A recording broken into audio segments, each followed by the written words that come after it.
என்னோட கேள்விக்கான பதில் உங்களிடம் தான் இருக்கு. லாஸ்ட் வீடியோவில் காப்பி பேஸ்ட் ஒர்க் ரிலேட்டடான போட்ட கண்டென்ட்டுக்கான ரெஸ்பான்ஸ் தான் என்னுடைய ஃபர்ஸ்ட் கேள்வி. எத்தனை பேர் வேலை தேடிட்டு இருக்காங்க, அதில் எத்தனை பேருக்கு வேலை கிடைச்சிருக்கு, அதில் பர்டிகுலராக work from home online job யார் தேடிட்டு இருக்காங்க, அந்த ஜாப் தேடி அவங்க ஜென்யூனா ஏர்ன் பண்ணியிருக்காங்களா, இதுதான் என்னோட ஃபர்ஸ்ட் கேள்வி. ஏன்னா ஜாப் தேடிட்டு இருக்கவங்க தான் இந்த ஷார்ட்ஸை கண்டிப்பாக பார்ப்பீங்க. இந்த கேள்வி உங்களுக்கானது. நம்ம போகிற கண்டென்ட் ரீச் ஆகுமா அப்படிங்கிறத தாண்டி லாஸ்ட்டாக நான் போட்ட காப்பி பேஸ்ட் ஒர்க் ஷார்ட்ஸ் நல்ல ரெஸ்பான்ஸ்க்காக தான் நான் இந்த வீடியோவை தொடர்ந்து அப்லோட் பண்ணுறேன்.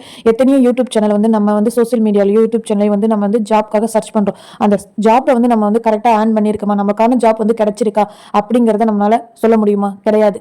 எத்தனையோ ஃபேக் தான் இதில் இருக்கு. ஷார்ட்ஸ் மூலியமா நான் சொல்ல என்னன்னா ஜாப்ஸ் இருக்கு, இதுல இவ்வளவு ஏர்ன் பண்ணலாம் அப்படிங்கறதையும் தாண்டி இந்த மாதிரியான ஒர்க் ஃப்ரம் ஹோம்ல எவ்வளவு ஃபேக் நடக்குது அப்படிங்கறத நான் சொல்ல வரேன். மேலும் ஜெனினான ஜாப் அப்டேட்ஸ் தெரிந்து கொள்ள நமது சேனலை லைக் அண்ட் சப்ஸ்கிரைப் பண்ணுங்க. நெக்ஸ்ட் வீடியோவுக்கு இது ஒரு மோட்டிவேஷனலா இருக்கும். மறக்காம உங்களுடைய கருத்தை கமெண்ட் பண்ணுங்க.